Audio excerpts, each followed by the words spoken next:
Welcome to Massive Late Fee. And now your hosts, Mark and Carol. Well, hello everyone. Welcome back to Massive Late Fee. My name is Mark. With me as always is my girlfriend Carol. How are you doing today, Carol? Hey, what's up? How much? It's been a good week here. It is September 13th, 1997. And, you know, it's getting fallish. Fallish? I think it's folly. The new season of televisual programming is coming out. Yeah, and the leaves are changing and it smells nice. All the leaves are brown. Oh, goodness. And the sky is gray. Well, see, that doesn't sound pretty at all. Brown. I went for a walk. What are you doing? Just shouting the song that my uncle wrote. My dad always said that we were related to John Phillips from the Mamas and the Papas. What a great celebrity role model to pick. As a lie, because I'm sure we're not related to him. Well, yeah. I mean, didn't he also say you were related to the guy who invented the Phillips screwdriver? I don't know, probably. Anyway, but Buffy the Vampire Slayer is coming out. We're going to have a new episode for season 2 coming out. I'm so excited. Check it out, Buffy Slayer Talk. I cannot wait. Yeah, no, it's going to be good. But speaking of not being able to wait, Carol, MTV can't wait. For what? I love MTV. Do you? Uh-huh. MTV Makeover includes new studio and more music. What do you think of that? I mean, that's fine, I guess. Be there or be Times Square. What? That's the opening line of Mike Duffy's article here. Oh, no, Mike Duffy. MTV will be both today when it kicks off programming at its flashy new studio in New York City's famed Times Square. And to inaugurate the new Big Apple Digs, MTV is unveiling one of its periodic schedule makeovers. Market research revealed that cranky MTV viewers think the music channel hasn't had its mojo working for a long time. In other words, too few music videos and not enough music-related programming. Yeah, I mean, that's true. They're doing a lot of other stuff, like we were watching The Real World and everything. Yeah.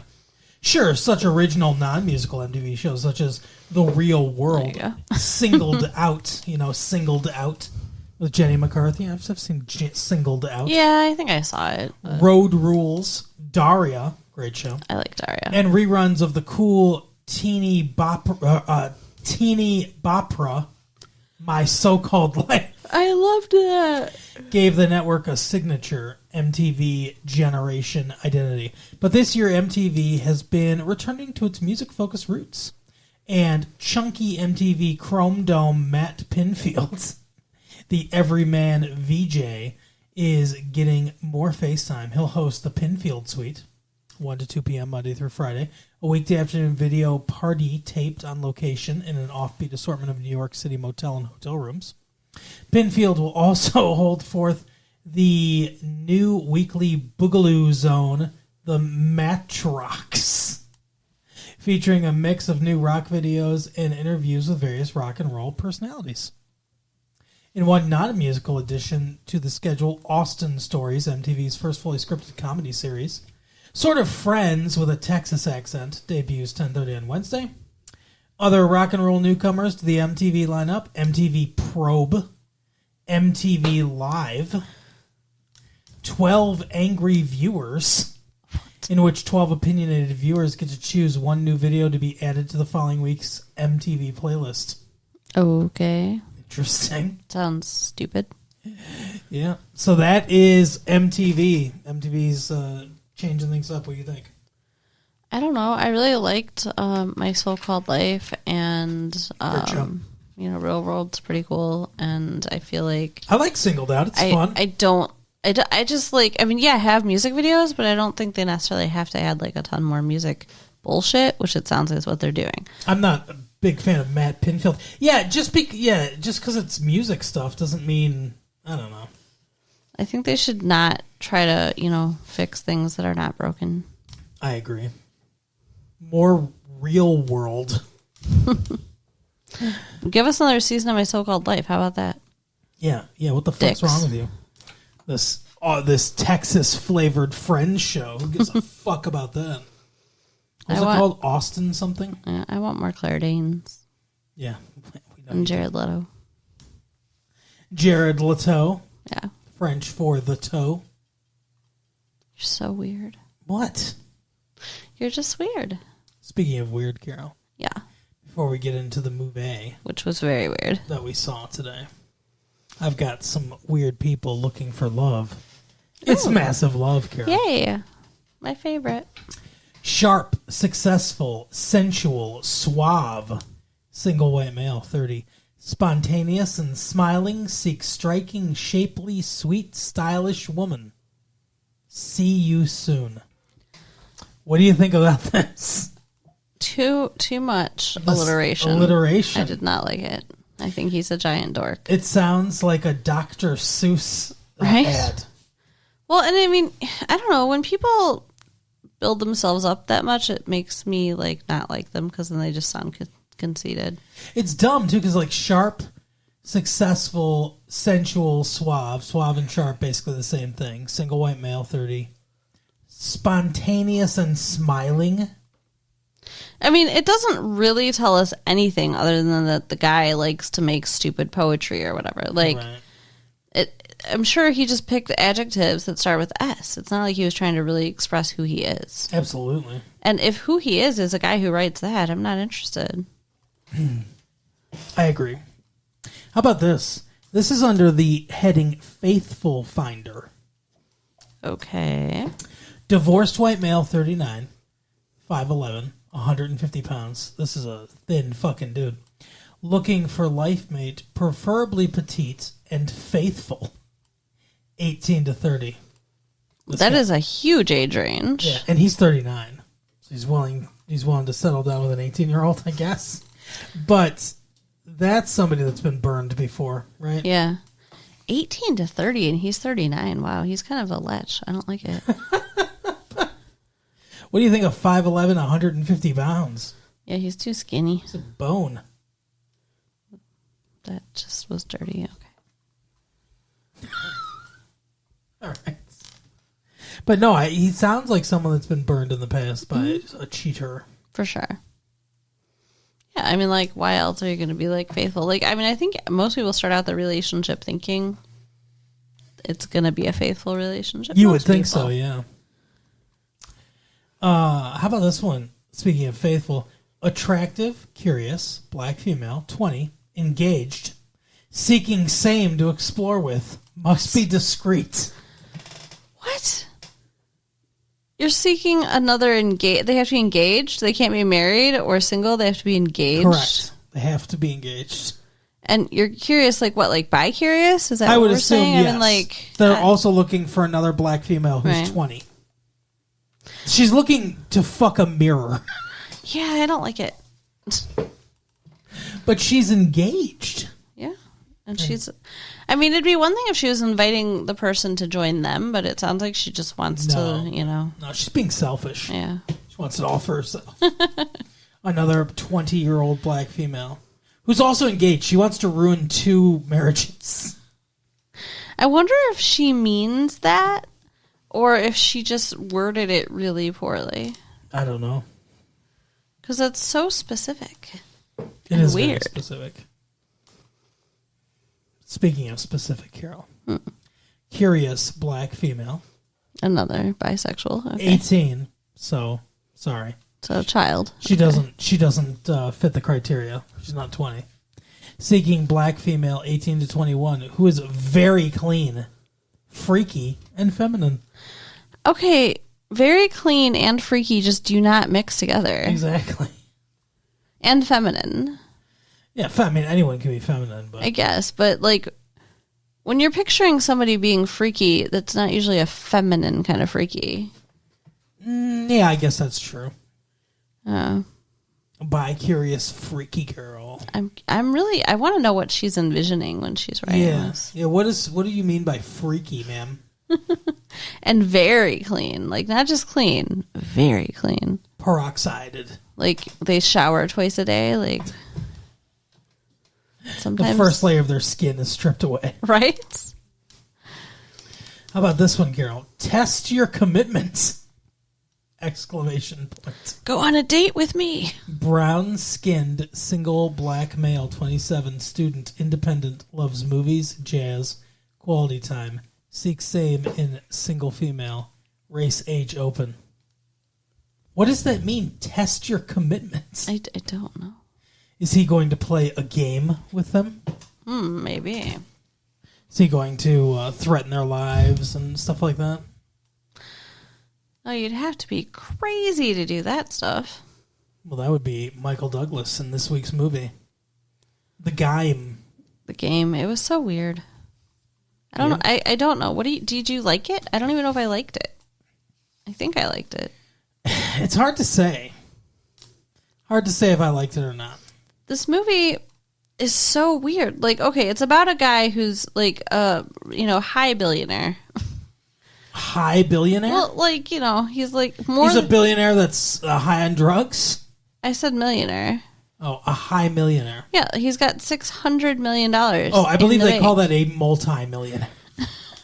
High millionaire. Somebody with $2 million is not in the same ballpark as somebody with $600 million, but they're both multimillionaires. A high millionaire is someone who is rich but lives in Colorado.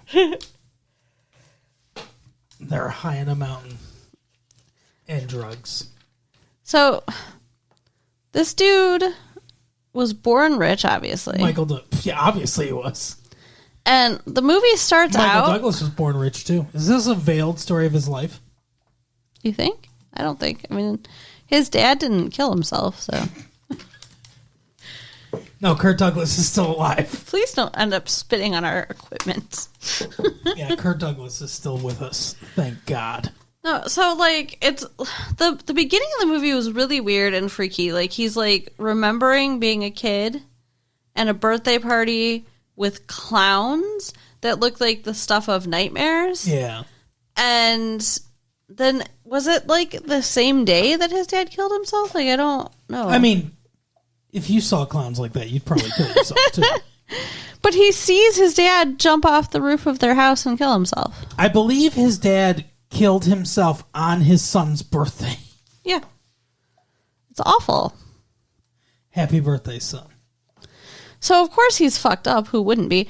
And it shows, too, that he had, like, a baby brother at the time. So his little brother probably doesn't even remember their dad. No. But then he was... A little Sean Penn. Yeah. That was weird to see Sean Penn with Michael Douglas. What? Because they're the same person?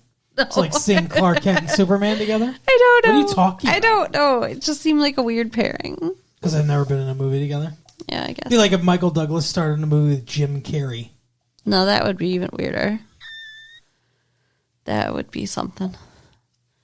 But this guy's all like rich and uptight and grumpy and, whatever. He's an asshole, apparently. Yeah. Well, it demonstrates that in the beginning of the movie. In that bathroom scene, I think it demonstrates how he doesn't care about anyone. Oh, yeah. Because some dude is in the bathroom stall asking for toilet paper, and he just, like, stands there and then just walks out and leaves him and doesn't help him. He's reaching his hand out underneath the door. He's like, a little help, please. He sounded so desperate. Right? Well, you probably had a big mess in there to clean up. It was, yeah, like, wouldn't you give the man some toilet paper? Like, I don't think anybody would just ignore that. I mean, I blurted out in the theater, what an asshole, when he left. Yeah. It was no good. So, his brother is a weirdo, and Conrad. he called, Conrad, and he calls and says that he wants to have lunch with him, mm-hmm. but he says his name is Seymour Butts. Right. Are you Bart Simpson? What is going on? Like, these are adult men. Yeah. Sean Penn aged men. But they go out for lunch and he gives him a present of an experience. That's all you really know. Yeah. And he's supposed to, like, call the number on the card. But he goes there. CRS. Yeah. Can't can't remember shit. No. Wow. That's your company. It would definitely fit. Creative Recreational Services. Yeah. So it's so weird. He goes there and they have him do psychological testing and get a physical and all this stuff, and answers all these questions about his financials and stuff. I don't understand. Like, I don't think I would have stayed and done it. Like, I would have been like, it seems like too much work. It seemed like a lot. It was a lot, but I think they introduced it a little bit at a time. Right. Like, it was like, oh, you just have to file this paper. You just have to, fill out this form. And I was like, okay, now we're going to do this. Right. Now we're going to do this. And like I said, when we were talking right afterwards, it's kind of like the sunk cost fallacy, where it's like he's already invested. By the time you're on like the third or fourth thing, he's invested all this time in it. He's like really wants to see it through to the end. Right. That makes sense. So I can see how it might work. But he doesn't know. They said, it's a game. And he doesn't know what it is or when it will start. Yeah, they don't explain it. It's just going to start whenever. We're not telling you what it is. Blah, blah, blah. Yeah. And then later, like after he goes there, he hears a couple guys in the bar, new members to the club, talking about the game. Yeah, so then he's like, he buys them drinks and he's asking about it, and they're like, oh, I wish I could go back and experience it from the first time again. Right, this game's so fucking awesome. And then... It's like the Running Man. All this fucked up shit happens. Yes. A lot of fucked up shit. Yes. The first thing is there's a clown, like a fake, clown, not a real clown. They murder a clown. Laying on the ground in front of his house, like where his dad's body was. Yeah, I didn't really pick up on that, but yes. So, I mean, what a way to start things out. Let's come. And he got a call saying he was rejected, that they didn't accept his application. Yeah, I don't know why. To not loosen him up, but so he'd be off guard, I guess. Maybe, or so that he wouldn't automatically assume that whatever weird thing was happening was the game. But they do say it. Because they immediately contradict themselves. I thought it was the weirdest thing in the world. Yeah. He gets that phone call. He's like, oh, sorry, you're rejected. He's like, wait, what? And then he comes back from his trip, finds that clown, and then he brings it into the house for whatever reason. Yeah, I don't think I would have brought that inside the clown's mouth. I would have gone in the fire pit. Right. Inside the clown's mouth is a key, which says CRS on it. And then his TV starts talking to him. Yeah, and I would have thought I was losing my mind. That's like classic schizophrenia symptom. I thought maybe he was losing his mind. Yeah. I thought the twist of this was going to be he was going insane, actually. Yeah, definitely a valid theory. But the thing, and I'm confused, is this a real anchor? Because presumably he watches the news every night. Mm-hmm. And wouldn't he recognize that guy? Like, was that really the anchor? Like, did they hire the anchor to do that? I don't know. They got everybody in on this bullshit. But anyway, so he starts talking to him about the game. And he's like, here's a phone number. If you ever want to quit the game, you can call this phone number. By the way, he never attempted to call the phone number. Yeah, that's weird. Like, why even throw that out there? What are you looking at? I don't know. What were you looking at? A ghost. Like, I thought maybe you saw a spider above my head or something. Okay, so I don't know how you saw my eyes and interpret... Because I'm looking at you? Can I finish what I'm saying? I don't know how you saw my eyes and interpreted that look meant spider. But there's a fan going above our heads. And the curtain is very slightly pulled back. I saw the light reflected in the mirror. And at the angle that I was at, it looked very briefly like a thin spider web that was coming down right above your shoulder. Oh, God. And I looked up because the fan's going too, so it kind of looked almost like it was moving. So I looked up to see if that was what was happening, but it's just that sliver of light just happened to look like that. So I don't know how you looked at my eyes and you were like, oh, he sees a spider. When that's what I thought, but it wasn't true. You just know my spider face now? I guess so. Just the right mix of, horror and intrigue. So anyway, the guy's like, hey, this is the game. So, and it's immediately after they tell him he's rejected. Yeah, so I don't understand why. I mean, like, maybe to make him feel insecure somehow, but yeah, it was weird. Anyway, so he's got this key, and they're like, there'll be many other keys. There really weren't. No, there were not. There was a couple. They set a bunch of stuff up that didn't really make any sense. Yeah. I wonder if there was more movie that got cut out that would have, recalled some of those things. Yeah, maybe. But, I mean, like, they had the key to the hotel room. Mm-hmm.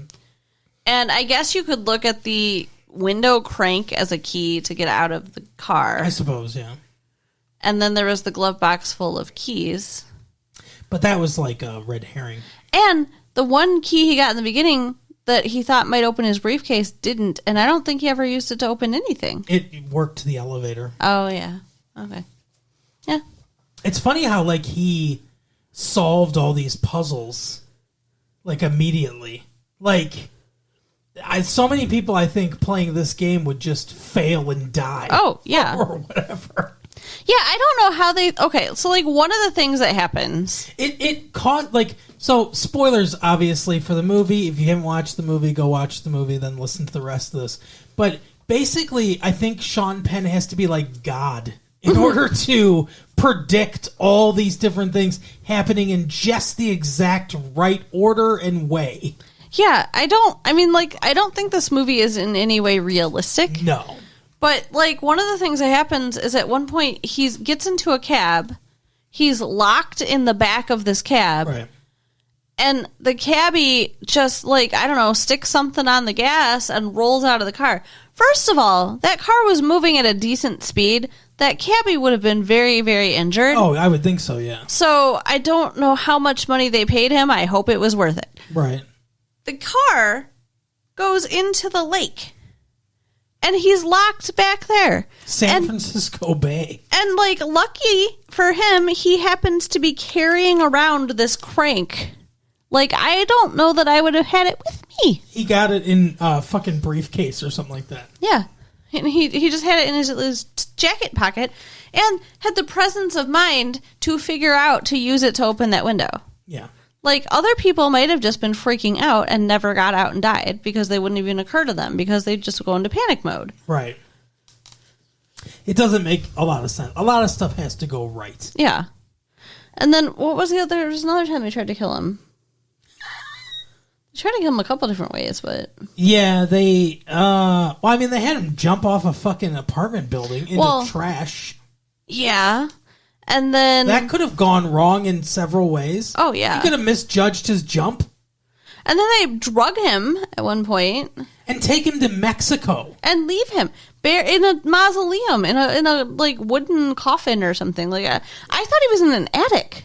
Yeah, like, how do they know that somebody wasn't going to kill him? He also almost gets carjacked at one point in the movie. And it's like, was that a real carjacking? Or was that set up by them?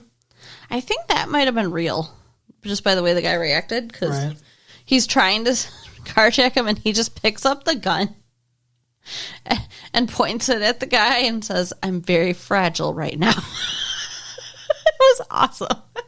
It reminds me of something that happened to me, kind of. Yeah. Yeah. Oh, you should tell that story. I don't know if I can tell that story or not. We were on a trip, Carol and I, somewhere. And we were in, I think, Kentucky or Tennessee. Yeah, we were in Kentucky. Kentucky, and we had, I had a good amount of cash in my wallet for this trip. Told him to get traveler's checks. And somebody obviously saw that when we were at a hotel eating breakfast. And it wasn't like a scummy hotel. No. It was like, your average run-of-the-mill hotel. Yeah, but I mean, somebody might have been like thinking that people would have money because they're traveling and stuff like that. So I went into the bathroom, before we left, and I leave the bathroom, and there's the stall, and there's a guy standing there with a knife. And I said something to the tune of, if you don't think that I'll kill you over this money, then you are badly mistaken. And then he just turned around and ran away. You're so lucky that he was so like scared or whatever, like, because I mean, you didn't have a weapon. No, he was kind of shaking a little bit too, so it looked like, that this was probably his first time or whatever. Yeah. Well, that's just like, I had heard a story from somebody else who like caught the robber that was burglarizing their house. They were hiding in the closet. And it was like a teenage boy who was scared out of his mind and just like, please just let me go. Please don't call the police. And it's like, right. I think a lot of times people are just really scared when they're doing stuff like that. Yeah. It makes sense. Yeah. But I'm really glad that it worked out. For Michael Douglas, too. Yeah. So, there was just a million things. And he had this waitress that he ran into, and she spilled drinks on him. And then, like, how did they know he's going to follow her? That doesn't Because they left a note that said, don't let her get away. Yeah. So he was like, oh, she's part of this. And I'm sure she was taking her time. Yeah. Too, like, leaving, because she's supposed to be followed. Because turns out she's working for them, too. Everybody was working for them in the whole movie. Everybody. I don't think there's anybody in this movie that wasn't at least aware of what was going on. Right, exactly. Except for the lawyer. I think the lawyer was in on it. No, because the lawyer was like, I have no idea what's going on. When they're at the party at the end, he's like, I have no idea what the fuck's going on, but, nice entrance or whatever. Oh, yeah, you have excellent taste in champagne. Yeah, that's what he says. But so, it turns out, long story short, all the crazy things that happen in this movie are all part of the game. And I don't think CRS even exists. I think Sean Penn just set all this up. No, I think that it does exist because, like, the waitress lady, when she was leaving at the end, she was going to do another job in... I thought just, like, as an actress. I don't know. But maybe somebody did say this was our best one yet. Yeah, and, like, when he asked her, like, how many times have you done this? And she's like, lots. Like, I think that was true. But the two guys that were talking about the game are at that party too. So like they're actors. Like almost everyone we see in the entire movie it's like the rap party for the fucking movie. Right. It's like everyone that was in the movie is there. Yeah. And they're all so like what happens is he makes one of the guys take him to. How did they play that commercial at the exact right time? How did they play? So one thing that leads him to the end of the movie, he goes and sees his ex, which I don't know how they knew that was going to happen. Because they obviously know everything he's ever going to think, do, or say based on the test that they gave him in the beginning of the movie. Asks to borrow her car. She's like, okay. They're at a diner eating, and on the TV at the diner, a commercial comes on with the fucking guy that signed him up for the test. Seinfeld's own, whatever his name is. He was on an episode of Seinfeld. But he's one of that guys. He's a character actor. Mm-hmm. And he's on the TV in that commercial. Did they plan that? Did they plan that commercial to run at that exact time? They knew he was going to look up at the TV at that time? I don't know. So he tracks him down at the zoo with his fucking family. Like, I thought that was for real.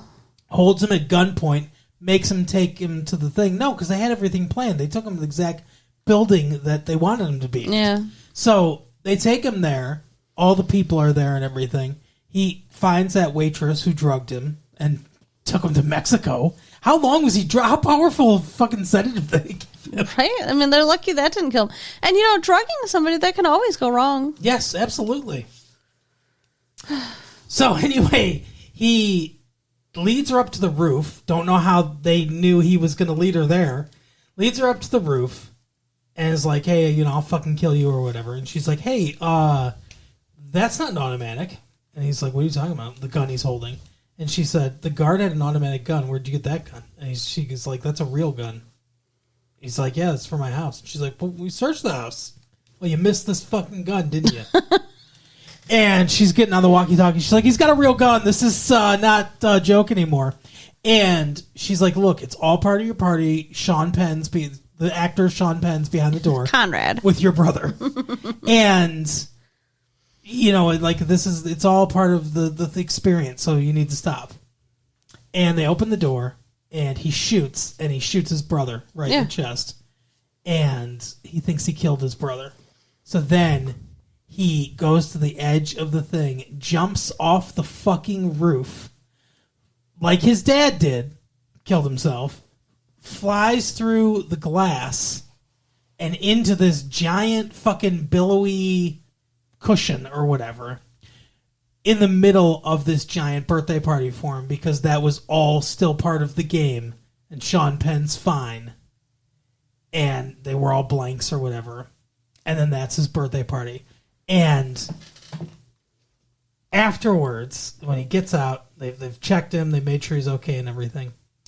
Sean Penn was like, I had to do something. You were becoming such an asshole. And it's like, God, you really have to fucking hate someone. You have to be rich and fucking think someone is a worthless piece of shit to put them through all this. I mean, this is severe, life-changing experiences. But, I mean, I bet it works. Like, I bet he is a nicer person because he experienced having nothing. I guess. He experienced having nothing. Like, that guy wanted toilet paper, and he wouldn't even bother to give it to him. Yeah. And then he had to go into a diner and ask for a ride. Like, I've got $18.86. Right. Can somebody give me a ride? He had to give that trucker a blowjob, too, in order to fucking get to San Francisco.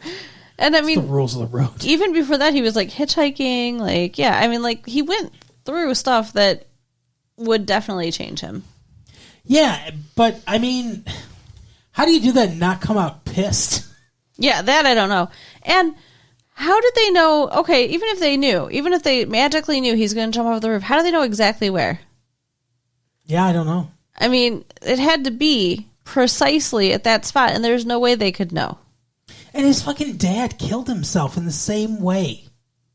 Like, that whole thing's fucked up. Well, I mean, because, like, remember in the very beginning of the game, there was something that said, like, I'm, walking in the shadow of my dad or something, like, I'll take my life the same way or something like that. Yeah. I don't remember. And then later he's talking to the maid and he's like, oh, I think there's a lot of my dad in me. And she's like, I don't think much or whatever. Right, yeah. So I think, and he turned 48, which is how old his dad was. When he killed himself. So I think they were kind of maybe anticipating this, and maybe it saved his life because he was dealing with all that. And maybe he would have killed himself, but this way he did it without doing it. Right. Yeah, I don't know. But, I mean, how much money would that... I mean, it would be so much money for that kind of thing. It had to be millions. Oh, I'm sure. Well, and his brother and him, then he's like, I'll split it with you. And it's like, oh my gosh. Like, yeah, thank God. If it can make a guy with $600 million wince, that's got to be a big bill. Yeah. Yeah, no shit. But you would have to be because they had so many people in on it. And the risk that they're taking, because if he did die, they would be responsible. Yeah. Yeah, at one point he's talking to the police, which were probably also paid actors, and he was like, yeah, you get him for attempted murder or whatever, and they were like, well, I mean, technically you hired them. It's like, yeah, that doesn't matter. Yeah. You can hire somebody to kill you, and they still would be in trouble. Correct. Oh my gosh. But yeah, the movie worked for me atmospherically for sure. Script wise, like nuts and bolts wise, I'm not sure that I was 100% because of like we're talking about like all the weird coincidences and stuff like that. I don't know if nuts and bolts wise it works for me really when you get into the minutia of it. Right. But on a macro scale, the movie gave me like an uncomfortable feeling throughout the whole movie. Emotionally, I think it works because a lot of the side parts. Like, Fincher's obviously a good director. David Fincher directed this. And there's some, like, throughout, once the game starts, even before we as an audience, well, Michael Douglas knows that the game has started. Once the game starts, for a lot of the soundtrack, there's like a weird discord. I don't know if you noticed it, but there's a weird discordant kind of hum underneath the soundtrack that's going on, where it's just like that, and it causes this like unsettling feeling. Interesting. And you know that works a lot atmospherically. The cinematography, I think, works a lot atmospherically to create like a discordant feeling.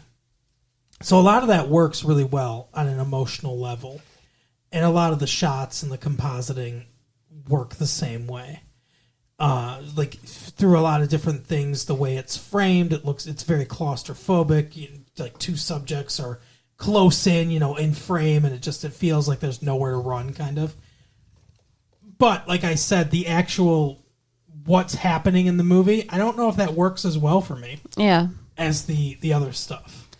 Yeah, I mean, it's all weird. I don't like also the way that it ended, like the very end of it, where he's like trying to hook up with the actress. Yeah, she's like, you don't know anything about me because, my entire persona was made up. Right.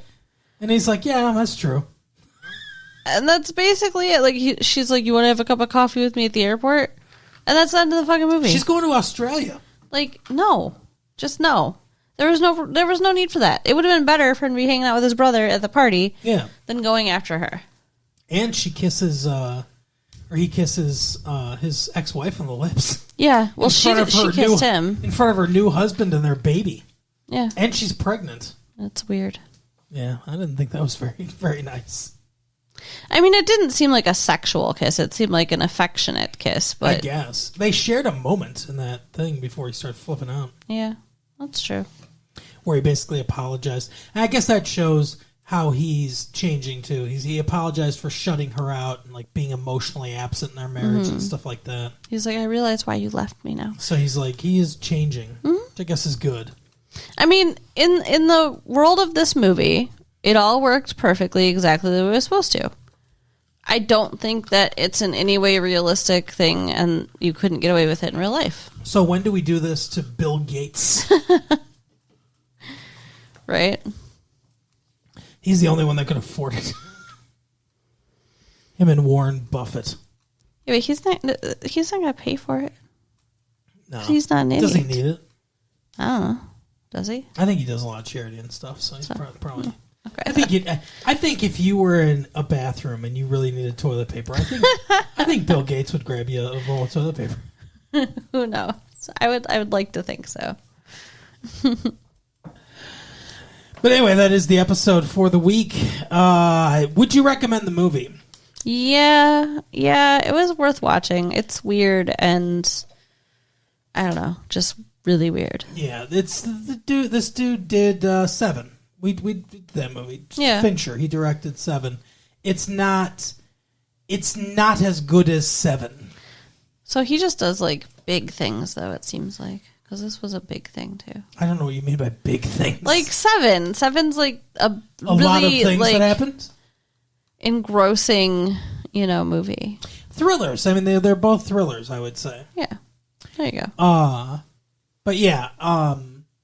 It's not as good as that, but it is. I think there's enough there, and obviously Sean Penn and Michael Douglas are very good actors. Great yeah. actors. So yeah, I think I'd recommend it. Not wholeheartedly, but half-heartedly recommend it. If you're looking for something fun, it's worth. There are a watch. lot of worse movies out there, right? But yeah, that is the episode for the week. Carol, tell people. So you can write us at latefee1994 at AOL.com. Mm-hmm. Check out our website at www.retrolatefee.com. Yes. And tell your friends. All right, we'll see you next time. Bye. Bye.